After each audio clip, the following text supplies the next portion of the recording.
বন্ধুরা, আজ একটি জাদুর গুড়ার গল্প বলবো। একটি ছেলে এবং একটি জাদুর গুড়ার গল্প। গল্পটি শেষ পর্যন্ত দেখুন, ভিডিওটি ভালো লাগবে।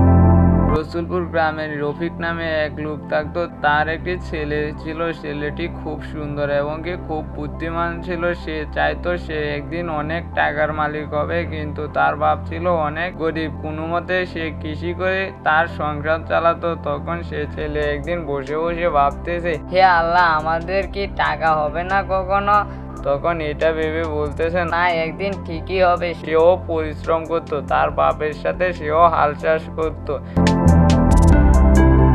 একদিন সে ঘুমিয়ে সে স্বপ্নে দেখতেছে ঘোড়া এসে বলতেছে, তুমি শুনো, তুমি আমার সাথে দেখা করো, তাহলে তোমাকে আমি অনেক টাকার মালিক বানিয়ে দেবো। তখন সে স্বপ্নে বলতেছে, কোথায় গেলে তোমার সাথে দেখা মিলবে? তখন সে বলতেছে, অচিনপুর জঙ্গলে এসো। অচিনপুর জঙ্গলে আমি থাকি, ওইখানে তোমার সঙ্গে দেখা হবে। দেখা হলে তোমাকে আমি অনেক টাকার মালিক বানিয়ে দেব। তখন স্বপ্নে সে বলতেছে, আচ্ছা ঠিক আছে, আসবো তোমার সাথে আমি দেখা করতে। কিছুক্ষণ পর তার স্বপ্ন ভেঙে গেল। ভেঙে থেকে ঘোড়াটা সেখানে নেই।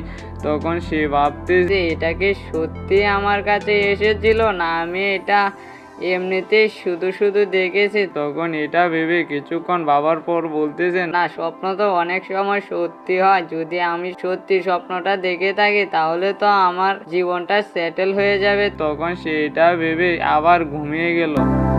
তখন পরের দিন তার বাবাকে বলতেছে, বাবা, আমি একটা স্বপ্ন দেখেছি, স্বপ্নটা শুনবে? তখন তার বাবা বলতেছে, হ্যাঁ, বলো, কি স্বপ্ন দেখেছো সকাল সকাল? তখন সে বলতেছে, স্বপ্নটা হলো আমার কাছে একটি জাদুর ঘোড়া এসেছে। এসে বলতেছে আমি নাকি অচিনপুর জঙ্গলে গেলে আমাকে অনেক টাকার মালিক বানিয়ে দেবে। তখন সে বলতেছে, এসব ভুয়া কথা, এসব কথায় তুমি কান দিও না। এসব তুমি স্বপ্ন শুধু শুধু দেখেছো, এসব নিয়ে আর ভেবো না। তখন সে বলতেছে, না বাবা, আমাকে সত্যি বলেছে যেতে, যদি যাই তাহলে যদি সত্যি আমি অনেক টাকার মালিক হয়ে যাই তাহলে তো ভালো। তখন তার বাবা বলতেছে, শুধু শুধু কেন যাবে? তখন সে বলতেছে, না বাবা, আমি যাব। তখন সে এটা বলে বলতেছে, আজ বিকালে আমি রওনা দেব। তখন তার বাবা বলতেছে, আচ্ছা যেও, সাবধানে যেও। তখন সে বলতেছে, হ্যাঁ, আমি সাবধানে যে কাল সকালে এসে পড়বো। তখন তার বাবা বলতেছে, আচ্ছা ঠিক আছে বাবা, তুমি যেও। তখন এটা বলে সে ঘরে চলে গেল।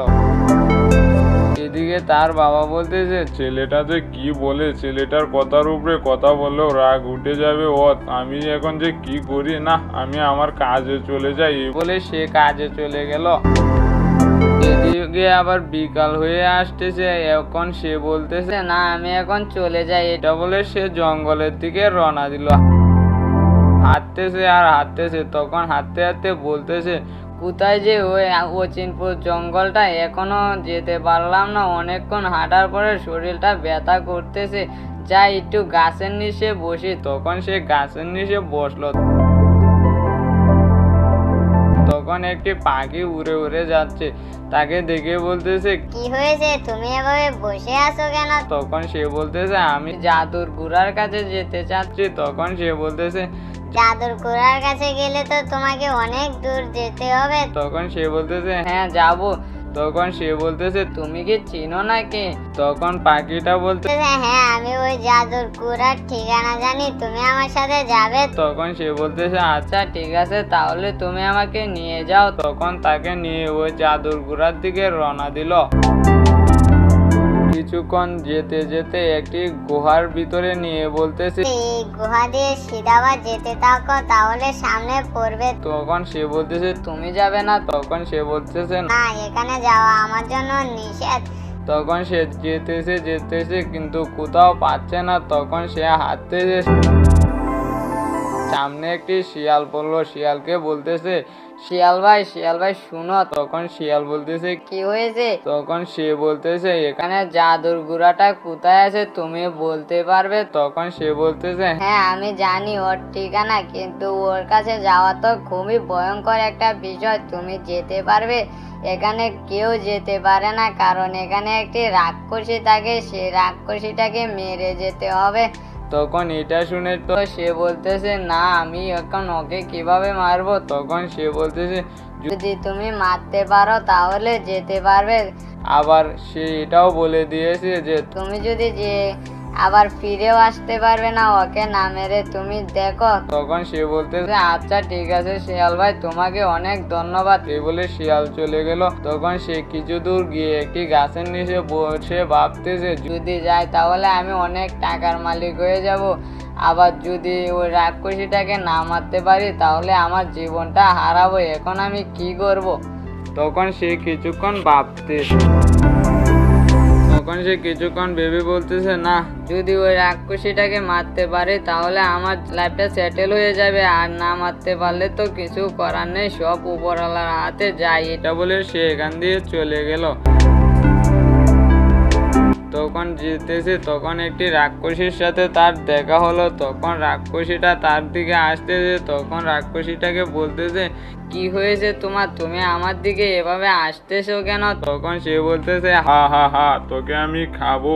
তখন সে বলতেছে কেন আমাকে তুমি খাবে, আমি তোমার কি ক্ষতি করেছি। তখন সে বলতেছে এই বনে কোনো পশু এবং কি মানুষের আসা নিষেধ, তুই জানিস না। তখন সে বলতেছে জানি কি, কিন্তু আমি একটা কাজে এসেছি, কাজটা হলো আমি ওই জাদুর বুড়ার সাথে দেখা করতে চাই। তখন সে বলতেছে ওর সাথে দেখা করা কি এত সহজ, তুই আমার এখান থেকে বেরিয়ে যাবি কি বা, এখন তো তোকে আমি চিবিয়ে চিবিয়ে খাবো। তখন সে এটা শুনে ভয়ে কাঁপতেছে। তখন কাঁপতে কাঁপতে সে দৌড়াচ্ছে। তখন সে রাক্ষসীটা বলতেছে হা হা হা, তুই পালিয়ে যাবি কোথায়, এই বনটা পুরাটাই আমার, তুই যাবি কোথায়। এটা বলে সেও তার পিছু পিছু ছুটলো। তখন কিছুক্ষণ পর তাকে ধরে যখন তাকে মারতে চায় তখন সে হাতে একটি হারিকেল জ্বালিয়ে দিল। তখন হারিকেল দেখে বলতেছে তুই এটা জ্বালাস না, এটা দেখে আমার অনেক ভয় করে, তুই এটা নিভা, এটা যদি আমার শরীরে লাগে আমি তাহলে মারা যাব। তখন সে বলতেছে কেন নিভাবো, তুমি আমাকে মারতে চাও, তোমাকে কি আমি ছেড়ে দেব। তখন সে বলতেছে যা, তোকে মারবো না, তুই এটা ফেলে দে। তখন সে বলতেছে না, তোমাকে আমি বিশ্বাস করি না, তুমি আগে আমাকে বলো সত্যি আমাকে মারবে না। তখন সে বলতেছে হ্যাঁ, তোকে সত্যি আমি মারবো না, তুই এটা ফেলে দে। তখন সে বলতেছে তাহলে আমাকে ওই জাদুর গুড়ার সাথে দেখা করিয়ে দেবে। তখন সে বলতেছে আচ্ছা। তখন এটা ফেলিয়ে দিল। তখন সে তার জাদুর গুড়ার কাছে নিয়ে গেল। তখন তাকে জাদুর গুড়া দেখে বলতেছে তোর অপেক্ষায় আমি এতক্ষণ ছিলাম, আমি জানতাম তুই আসবি, এজন্য তোকে আমি স্বপ্নটা দেখিয়েছি। তখন সে বলতেছে হ্যাঁ আমি এবার এসেছি, এবার আমার ইচ্ছে পূরণ করো। তখন সে বলতেছে হ্যাঁ, তোর ইচ্ছে তো পূরণ করবই, কিন্তু তবে একটা শর্ত আছে, শর্তটি হলো তুই শুন। তখন সে বলতেছে কি এমন সত্য। পাশের বনে ভয়ঙ্কর একটা সাধু আমার ছেলেকে আটকে রেখেছে, তুই যদি তাকে মুক্ত করে নিয়ে আসতে পারিস তাহলে তোকে আমি অনেক টাকার মালিক বানিয়ে দেব এবং তুই যা চাস তাই পাবি। তখন সে বলতেছে এটা একটা কথা হলো, তুমি আমাকে কি বলেছিলে আর তুমি কি করলে। তখন এটা বলতেছে আচ্ছা কোন বনে আছে। তখন সে বলতেছে উত্তরের বনে আছে। তখন সে উত্তরের বনের দিকে রওনা দিল। তখন সে উত্তরের বনের দিকে যেতে যেতে কিছুক্ষণ পর ওই সাধুটাকে দেখতে পেল। তখন সেই সাধুটাকে গিয়ে বলল। তখন সাধুটা বলতেছে তুই ওইখান থেকে চলে যা, তাহলে তোকেও বন্দি করে ফেলবো। ওর মাকে যদি আমি ধরতে পারি তখন ওটাকে মেরে আমি পূজা করলে আমি অনেক বছর বাঁচতে পারবো, আমি অমর হয়ে যাব। তখন সে এটা শুনে বলতেছে না তুমি এসব করতে পারবে না, ওর নিরহ প্রাণী, কেন ওদেরকে মারবে। তখন সে বলতেছে সেটা কি তোকে বলতে হবে। তখন সে এটা শুনে বলতেছে না এর একটা বিহিত করতে হবে। তখন সে এখান থেকে চলে গেল। বন্ধুরা এরপর ছেলেটা ওই গুড়াটাকে মুক্তি করতে পারলো কিনা সেটা দেখতে হলে চ্যানেলটিকে সাবস্ক্রাইব করে কমেন্টে পার্ট 2 লিখে যাবেন।